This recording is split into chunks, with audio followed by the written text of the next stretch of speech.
Tanghali mga kapares, at ako magluluto na naman ng panibagong menu. Ito ay napakadaling lutuin at simpleng luto lang mga kapares.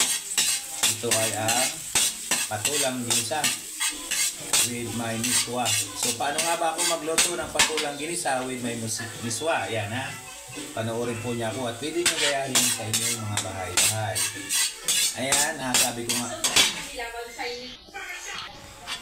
Ayan mga kapares, at ganito nga, lulutuin ko ay patulang may miswa. At ito, ganito po ako magluto, parang Japan style. At mahilig din itong lutuin sa kanila na parang sa tuloy ba ang style. Ito ay Filipino food dahil dito ko ginawa mga kapares. At ito nga yung patulang may miswa mga kapares. Ayan, simple luto lang yan mga kapares. Sarap. Ayan. Carrots. Ayan, at yan ang ating lutuin ngayon for today. Simpleng luto lang at napakadali lang po mga kapares. Yung po lang dyan sa mga kapot sa budget.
Sa totoo lang po mga pares, yung nilagay ko lechon dyan, yung mga mayang-mayang lang namin. Pwede naman pong hindi nyo lagyan, pagkat yan ay aking inad na lang po yung lechon na gano'n. Pero pwede nyo lagyan siya, kasi nilalagyan po siya talaga ng taba.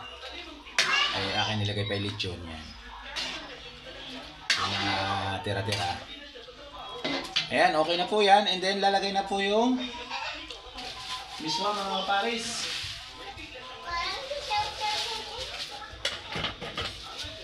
At dahil siya ay kumukulo na, at yan ay yan.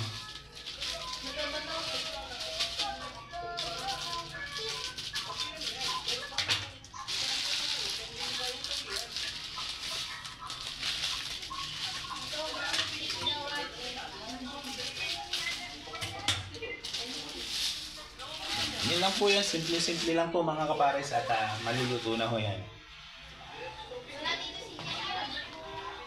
At mamaya aahorin na po yan.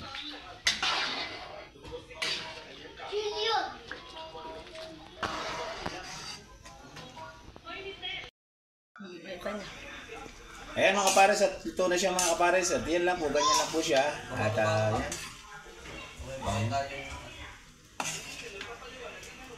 Oh, yan. Hindi namin ulam yan mga kapares. O, di ba? May ulam na kami. Simple lang. Kung bakit maraming soap, o, puro hasap ang taong nandini. Yan mga kapares. Pag tinanong, bakit maraming soap? Marami na naman ba pakakainin mga walang tirahan? Ito. Ayan na. Yan po ay simple lang. Mahilig po ako sa sabaw. Mahilig po sa sabaw ang lahat. Kaya kami ay hihigop ng sabaw ng patola. O ayan. Mga pares, hanggang dito na lang po. Maraming salamat po. Bagamat maiksi lang po yung video ko na yan. Sana supportan po niyo ako sa WH na aking itinatahak. Thank you po sa inyong lahat. At salamat po sa lahat ng mga nanonood ng aking video. Salamat po talaga sa inyo in advance. Merry Christmas po sa inyong lahat. Salamat po.